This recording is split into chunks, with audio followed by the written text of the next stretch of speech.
o que que nós vamos ter de melhoria com a compactação? Você vai ter aumento da resistência ao cisalhamento.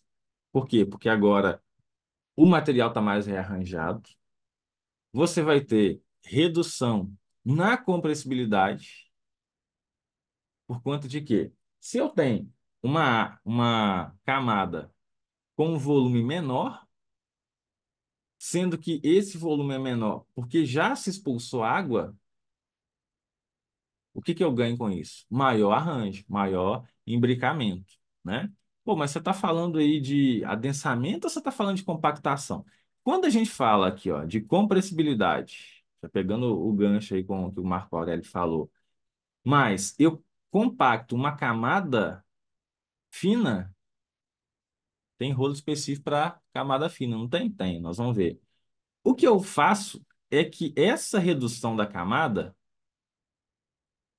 ela já vai fazer com que, frente a uma saturação, quando esse solo aqui saturar, ele já não vai ter um volume de vazios, ou um índice de vazios, tão propenso a causar recalque quanto teria antes, que você reduziu esse índice de vazios. Beleza.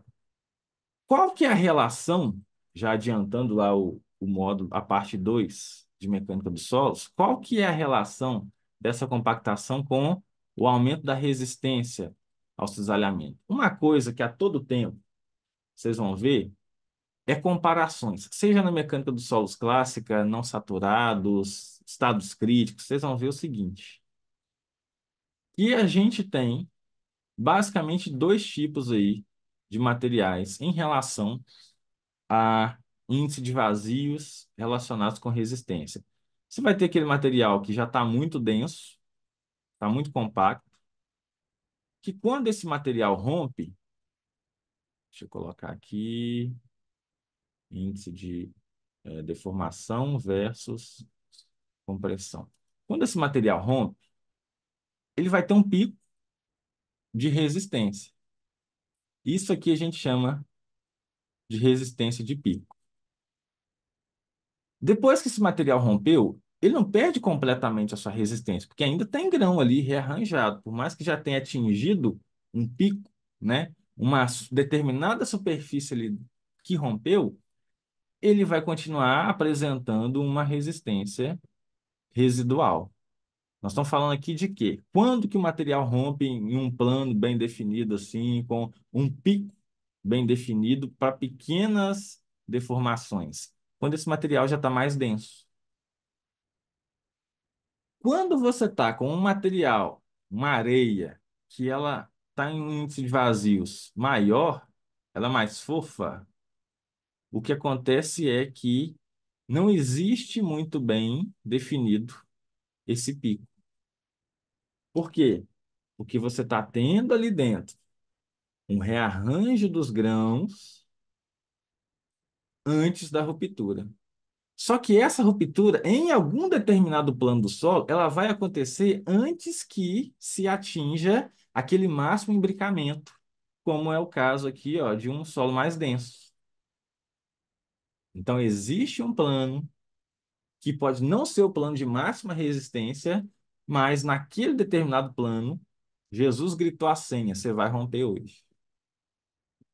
Beleza? Então, comparando aqui, ó, esse determinado plano específico é um plano de ruptura frente a uma solicitação. Claro, eu estou falando de quê? Eu estou falando de resistência.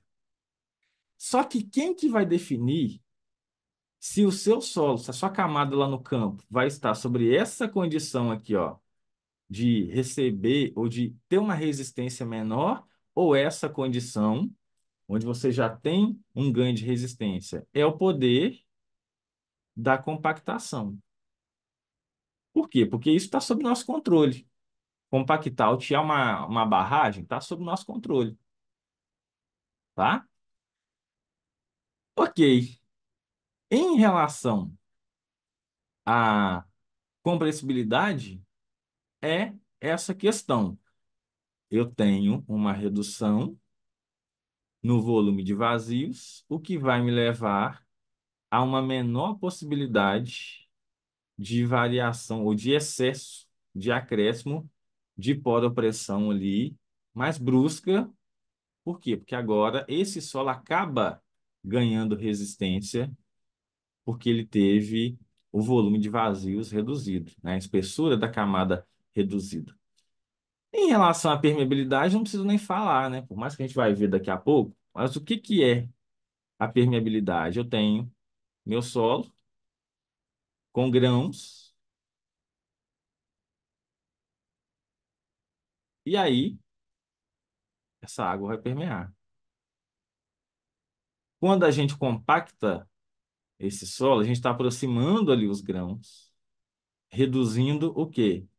Reduzindo essa permeabilidade.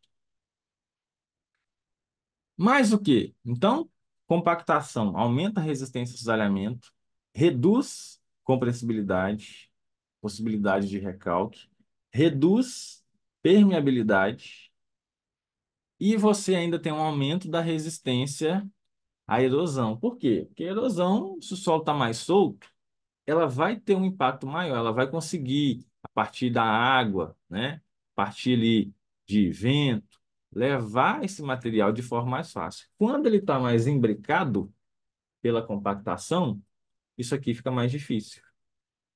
Então, várias vão ser as obras aí, né, de engenharia, onde a gente vai trabalhar com compactação, aterro de barragens.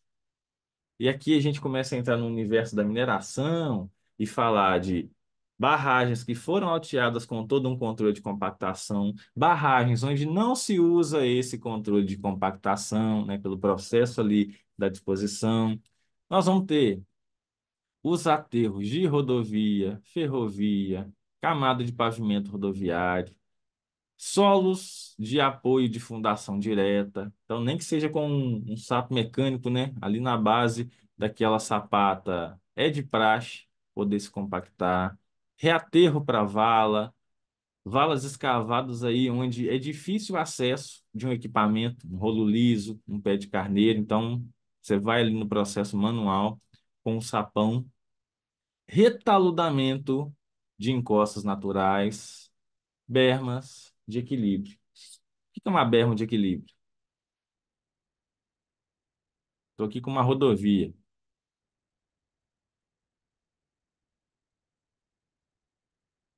Essa rodovia foi construída em cima de um solo.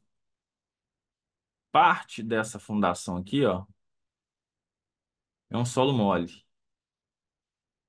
Às vezes, escavar esse material é inviável. O que que você pode fazer? Você pode construir um aterro lateral de equilíbrio, uma berma de equilíbrio, onde a distribuição das tensões aqui do tráfego, elas não vão mais estar concentradas só sobre um aterro. Agora você vai ter uma distribuição maior.